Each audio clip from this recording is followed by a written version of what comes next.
Astăzi, împreună cu animaluțele, te vom pregăti pentru ziua lui Blue. Eu petrece o surpriză, el nu trebuie să știe.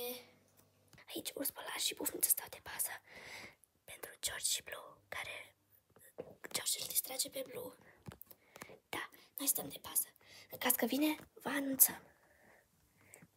Bine, animăluțe, vom începe cu tortul. Îl vom face înăuntru cu albastru, iar din afară va arăta exact ca Blue. Wow, sună tare!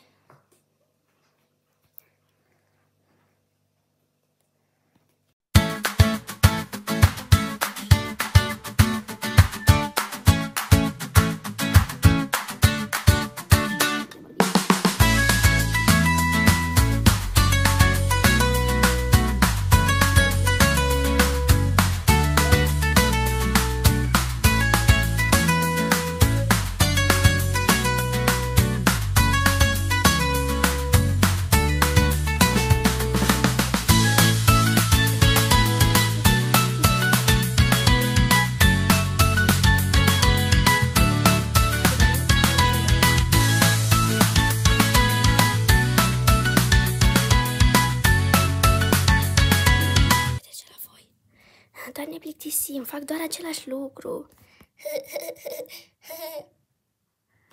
Cele mai drăguțe sandwich-uri pe care le-am văzut vreodată. Ai dreptate. Oh, nu. Și-a pățit tortul. S-a crăpat de la soare. E în regulă. O să-l lăsăm așa, fiindcă Blue nu o să observe. Tortul. Dar piniata? Încă nu s-a uscat. Le facem față, nu? Da, dar că nu s-a uscat, o să încerc să o fac când e încă umedă. Acestea sunt perfecți pentru picnicul de ziua lui Blue. Da, și tortul, ce drăguț e! Și sandwich-urile! Mă pot opri din a uita la ele. Vedeți că arată delicios. Ei, amici, unde ați fost?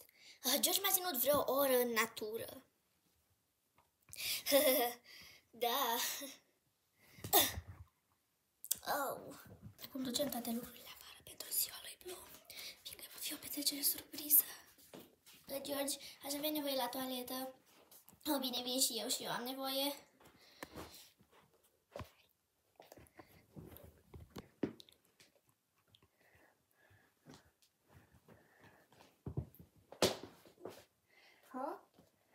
Veniți acolo.